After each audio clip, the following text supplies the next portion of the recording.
Hello students, welcome back to my channel. Now today we will continue with the examples of acidic strength. Now पिछले video में हमने सिर्फ एक particular effect के बारे में बात किया था. Now in today's video हम जो भी एग्जाम्पल्स करेंगे उसमें हम सारे के सारे इफ़ेक्ट्स अप्लाई करने वाले हैं सो दैट हमारा एसिडिक स्ट्रेंथ का पूरा टॉपिक कवर हो जाएगा. But before I start with the examples, I'd like to request you to please subscribe to my channel. If you feel that the video is useful to you, please give it a thumbs up, share it with your friends, press that bell icon so that you get notified every time I upload a new video. Now let's get started. So first example में हमारे पास है alcohol, carboxylic acid, I have phenol and I have sulfonic acid. Okay. Now of course यहाँ पे carboxylic acid और sulphonic acid ही सबसे ज़्यादा acidic होंगे.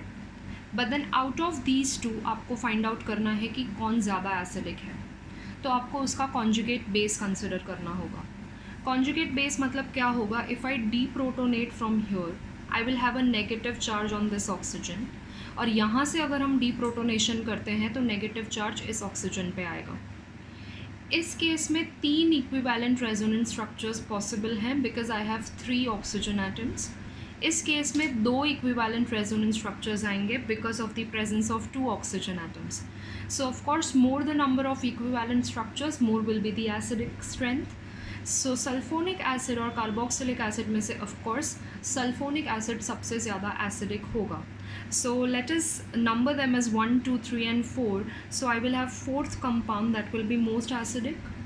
Sulfonic acid के बाद of course I will have carboxylic acid that is going to be more acidic. After that I have phenol and I have alcohol. अगर मैंने फ़ीनॉल को डीप्रोटोनेट किया तो मुझे फिनॉक्साइड मिलेगा, और अल्कोहल को डीप्रोटोनेट किया तो अल्कोक्साइड मिलेगा. फिनॉक्साइड में रेजोनेटिंग स्ट्रक्चर्स होंगे बट वो नॉन इक्विवेलेंट होंगे बिकॉज जब आप रेजोनेंस लिखोगे तो नेगेटिव चार्ज इन कॉर्नर्स पे भी आएगा, और कॉर्नर्स पे कार्बन एटम्स हैं. यानी कि जो नेगेटिव चार्ज है वो ऑक्सीजन और कार्बन 2 अलग अलग एटम्स पे आ रहे हैं. तो एसिडिक स्ट्रेंथ थोड़ा कम हो जाता है when I compare with these two. But इस केस में तो रेजोनेंस होगा ही नहीं. Alkoxide doesn't undergo resonance only. So phenoxide और अल्कोक्साइड में से of course phenoxide will be more acidic, so I will have phenoxide that is phenol, and then lastly I will have alcohol. So this is the order of acidic strength. Now same is the case over here. I have cyclohexanol, I have benzoic acid, phenol and sulfonic acid. Again sulfonic acid will be most acidic because इसके पास 3 equivalent resonance structures आएंगे. Then I will have carboxylic acid, then I am going to have phenol, and finally I will have alcohol. Exactly the same thing which I have explained in first example. Now let us take example number 3. Now example number 3 में एक ही molecule है जिसमें मैंने ABCD label किया है. तो आपको find out करना है कि ABCD का एसिडिक स्ट्रेंथ ऑर्डर क्या है. नाउ आपको सबका कॉन्जुगेट बेस फाइंड आउट करना होगा, यानी कि सबको डीप्रोटोनेट करना होगा. सो let us say I deprotonate all the carbons here. So ये CH3 को डीप्रोटोनेट किया तो हमें मिलेगा CH2-. Then I have C double bond O. इससे डीप्रोटोनेट करेंगे तो हमें मिलेगा CH-. Then again I have C double bond O. इससे डीप्रोटोनेट किया तो हमें CH- मिलेगा, and finally I will get CH2-. Okay, so these are the 4 carbon atoms. Now if you look at this carbon atom, यहाँ पे एक जगह से resonance होगा, that is resonance will take place like this. But if I consider this carbon atom, ये anion अगर मैं consider करूँ तो यहाँ पे 2 साइड से resonance है. एक यहाँ से भी resonance है और एक यहाँ से भी resonance है. So naturally B is going to be most acidic because it has resonance from 2 sides. Okay, so I'm going to have B. And then अगर हम C का बात करते हैं तो C में भी सिर्फ एक ही साइड से रेजोनेंस हो रहा है.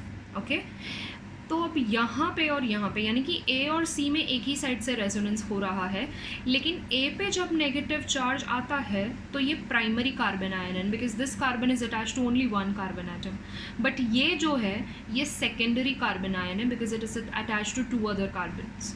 सो कार्बन आयन का स्टेबिलिटी ऑर्डर क्या होता है? Of course primary carbon ion will be more stable, यानी कि B के बाद जो एसिडिक स्ट्रेंथ होगा वो आएगा A का, उसके बाद आएगा C का, एंड लास्ट में आएगा D का because D is not participating in resonance at all. Okay, now let us consider example number 4. Example number 4 में I have to find out the acidic strength of A, B and C. Now अगर हम लोग यहाँ पे जो hydrogens हैं वो consider करके एनायंस बनाते हैं सपोज, तो अगर ए का एनायन बनेगा, suppose I remove one hydrogen from here and I form an anion like this, यहाँ पे ये एनायन बना, तो this anion is going to show me the extended resonating structure, okay. यानी कि यहाँ पे नेगेटिव चार्ज आएगा, ये नेगेटिव चार्ज यहाँ शिफ्ट हो जाएगा and then this bond will be shifted on oxygen. यानी कि ए के केस में मुझे एक्सटेंडेड रेजोनेंस मिल रहा है, so A is going to be most acidic. ना बी और सी का बात करें तो अगर ये सी का एनायन यहाँ पे बन जाता है हाइड्रोजन निकलने के बाद, तो it is going to show a resonance with carbonyl, लेकिन बी में ऐसा कोई रेजोनेंस नहीं होगा। सो फर्स्ट ए आएगा because I will have a extended resonance, उसके बाद सी आएगा and finally I am going to have B. So that is going to be the order of acidic strength. If you consider example number 5, I have CH3NO2, that is nitromethane, I have dinitromethane and I have trinitromethane. Now nitro एक electron withdrawing group होता है और आपको पता है कि electron withdrawing group को -I effect होता है, जिसकी वजह से acidic strength increase हो जाता है. So more the number of electron withdrawing groups, more will be the negative inductive effect and more will be the acidic strength. तो of course ये third वाले case में I have maximum number of nitro groups, so this is going to be most acidic. तो यहाँ पे जो order आएगा वो होगा ये, one is going to be less acidic, then second and then third, okay. Now next example में I have this 2,4,6 trinitrophenol, that is picric acid. Then I have 2,4-dinitrophenol, then I have paranitrophenol and then I have phenol, okay.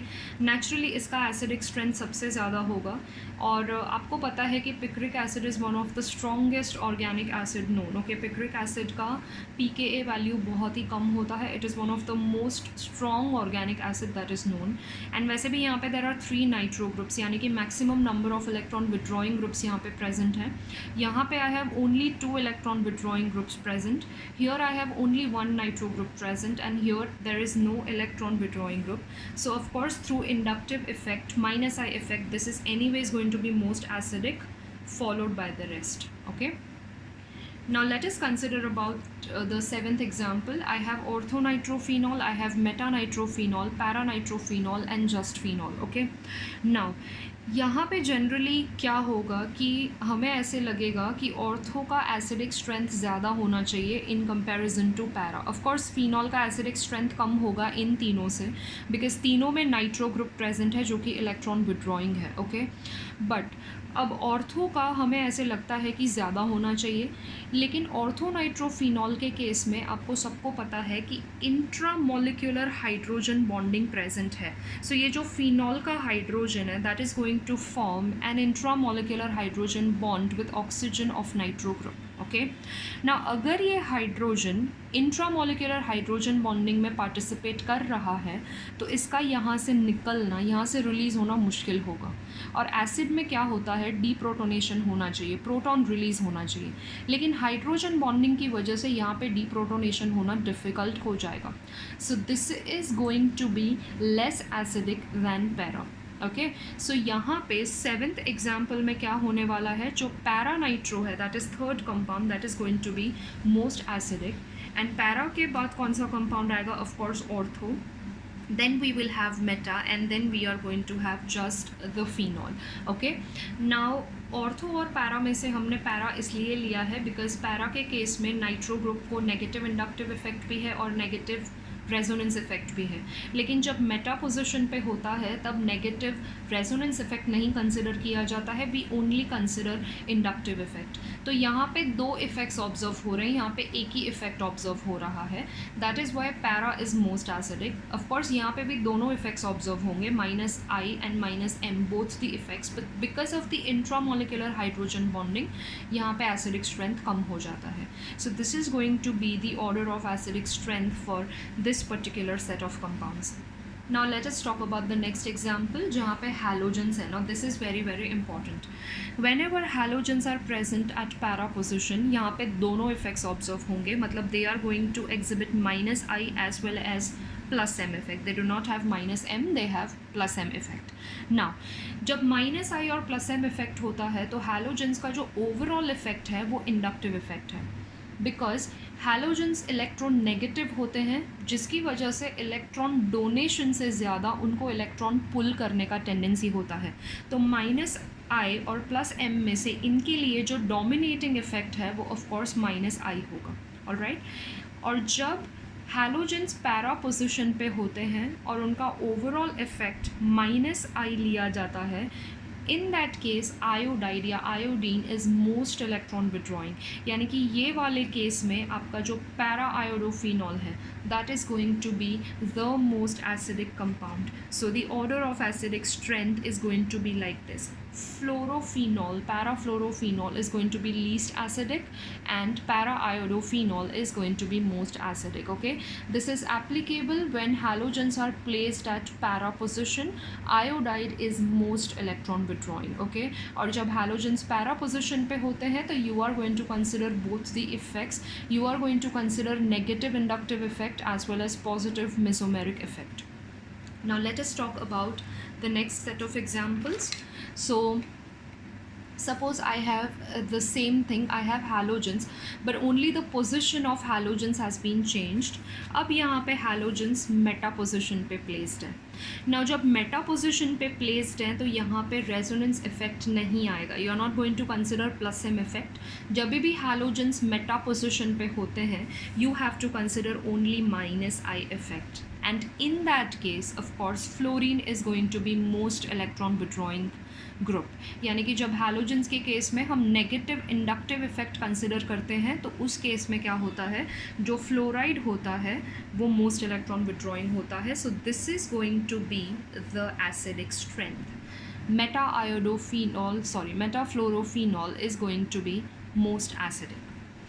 Now let us consider the next one. I have paranitrophenol, I have paramethoxyphenol, then I have parachlorophenol and I have just phenol.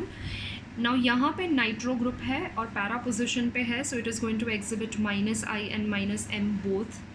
OCH3 exhibits plus I effect, क्योंकि plus I effect है यानी कि ये electron donating group है. सो electron donating groups तो of course acidic strength को कम कर देते हैं. नाउ हैलोजेंस को माइनस आई और प्लस एम है, सो उनका जो ओवरऑल इफेक्ट है वो माइनस आई होगा. ओके, एंड फिनॉल में there is no other group. Okay, now यहाँ पे दोनों नेगेटिव इफेक्ट्स हैं, माइनस आई और माइनस एम. तो ऑफ कोर्स ये जो पैरानाइट्रोफिनॉल है that is going to be most acidic. After that I will have chlorine वाला कंपाउंड, क्योंकि क्लोरीन में नेगेटिव इंडक्टिव इफेक्ट है, पॉजिटिव एम इफेक्ट है, बट नेगेटिव इंडक्टिव इफेक्ट होने की वजह से this compound that is the third one, it is going to be more acidic. Then I will have phenol which will be more acidic because ये ना ही withdraw कर रहा है पर वो डोनेट भी नहीं कर रहा. लेकिन सेकेंड केस में हमारे पास मीथॉक्सी है जो कि इलेक्ट्रॉन डोनेटिंग ग्रुप है, और इलेक्ट्रॉन डोनेटिंग होने की वजह से ये डेफिनेटली एसिडिक स्ट्रेंथ को कम कर रहा है. So this is going to come at the end. So this is the order of acidic strength for this particular set of compounds. Let us consider the next example. I have paranitrobenzoic acid, paramethoxybenzoic acid, parachlorobenzoic acid and just the benzoic acid. It is exactly similar as the previous one. The only difference is कि पहले वाले example में हमारे पास phenol था और यहाँ पे हमारे पास phenol की जगह benzoic acid है. So 11th example के case में भी same होगा. Nitro है तो you will have negative inductive and mesomeric effect. यहाँ पे प्लस आई इफेक्ट होगा, यहाँ पे माइनस आई और प्लस एम होगा, बट ओवरऑल माइनस आई होने वाला है. और बेंजोइक एसिड में तो there are no other groups. Okay, सो यहाँ भी जो ऑर्डर है वो डेफिनेटली सेम रहेगा, just like the previous one. Okay, now let us consider this particular compound. I have orthonitrobenzoic acid, metanitrobenzoic acid and paranitrobenzoic acid, just the benzoic acid. Now यहाँ पे ortho effect observe होगा, और ortho effect as I have explain earlier वो सिर्फ benzoic acid के लिए applicable है. सो बेंजोइक एसिड के केस में अगर ऑर्थो पोजीशन पे कोई भी ग्रुप आ जाता है, चाहे वो इलेक्ट्रॉन विड्रॉइंग हो चाहे वो इलेक्ट्रॉन डोनेटिंग हो, ऑर्थो इफेक्ट की वजह से बेंजोइक एसिड का एसिडिक स्ट्रेंथ बढ़ जाता है. तो of course this one is going to be most acidic due to ortho effect. उसके बाद para will be more acidic, okay, because जब पैरा पोजिशन पे होता है तो यहाँ पे -I और -M दोनों इफेक्ट काउंट होंगे, बट जब नाइट्रो ग्रुप मेटा पोजिशन पे है तो यहाँ पे सिर्फ -I इफेक्ट काउंट होता है, there is no resonance effect. So because there are two effects present over here, two effects operating in this particular case, this is going to be more acidic, followed by second one, and finally I will have just the benzoic acid. So this is going to be the order of acidic strength for this particular case. Okay, now we have to do some more examples which I will be continuing in the next video. I hope you've understood this. I would request you to please practice these examples, and next time I will take some more examples. I hope you have understood this. Thank you very much.